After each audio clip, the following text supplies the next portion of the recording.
एक बार एक राजा था। वह बहुत धार्मिक था। हर दिन पूजा करता, यज्ञ करवाता और साधु संतों का सम्मान करता था। लेकिन उसके मन में हमेशा एक सवाल रहता था कि भगवान को सबसे प्रिय क्या है। उसने पूरे राज्य में घोषणा करवा दी, जो इस प्रश्न का सही उत्तर देगा उसे 1000 स्वर्ण मुद्राएं दी जाएंगी। राजा के पास बड़े बड़े विद्वान आए। किसी विद्वान ने कहा भक्ति, किसी ने कहा भगवान को सबसे प्रिय है दान, और किसी ने कहा तपस्या। लेकिन राजा को कोई उत्तर संतुष्ट नहीं कर पाया। एक दिन महल के द्वार पर एक गरीब नारियल बेचने वाला आया। उसने कहा, महाराज, मैं आपके प्रश्न का उत्तर दे सकता हूँ। दरबार में हंसी गूंज उठी। सभी ने कहा, एक साधारण नारियल बेचने वाला और भगवान पर ज्ञान देगा। लेकिन राजा ने उसे एक मौका देना चाहा।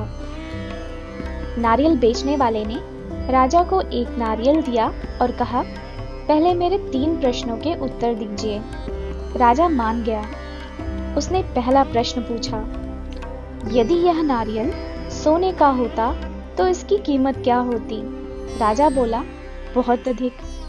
दूसरा प्रश्न, यदि यह नारियल बाहर से सुंदर हो लेकिन अंदर से सड़ा हुआ हो तो इसकी कीमत क्या होगी? राजा ने बोला, भले ही ये नारियल बाहर से सुंदर हो, लेकिन अगर ये अंदर से सड़ा हुआ है तो ये किसी काम का नहीं, इसका मूल्य कुछ भी नहीं है। अब नारियल वाले ने तीसरा प्रश्न पूछा, यदि यह नारियल बाहर से साधारण हो लेकिन अंदर मीठा और शुद्ध हो तो फिर इसकी कीमत क्या होगी? राजा मुस्कुराया और कहा, तब यह बहुत मूल्यवान होगा। नारियल वाला भी मुस्कुराया। फिर बोला, महाराज, आपका उत्तर ही आपके प्रश्न का उत्तर है।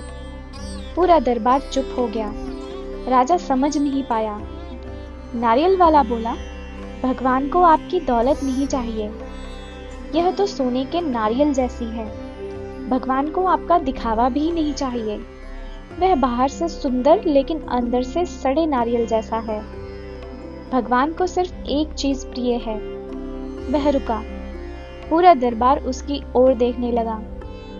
फिर उसने कहा, साफ और शुद्ध मन, क्योंकि इंसान का मूल्य उसके वस्त्र, पद और धन से नहीं, उसके भीतर क्या है उससे तय होता है। राजा उसके उत्तर से बहुत प्रसन्न हुए। उन्हें महसूस हुआ कि वह वर्षों से भगवान को प्रभावित करने की कोशिश कर रहे थे, लेकिन अपने हृदय को बदलने की नहीं। राजा को नारियल वाले के जवाब से बहुत संतुष्टि मिली। वह नारियल वाले को पुरस्कार देने के लिए उठे, लेकिन नारियल वाला कहीं दिखाई नहीं दिया। महल के सैनिकों ने पूरा परिसर खोजा, कोई नहीं मिला। राजा ये सोचकर बहुत हैरान हुआ कि आखिरकार एक ही पल में कोई इतनी जल्दी कैसे गायब हो सकता है। ये सोचते ही राजा ने अपने सिंहासन की तरफ देखा।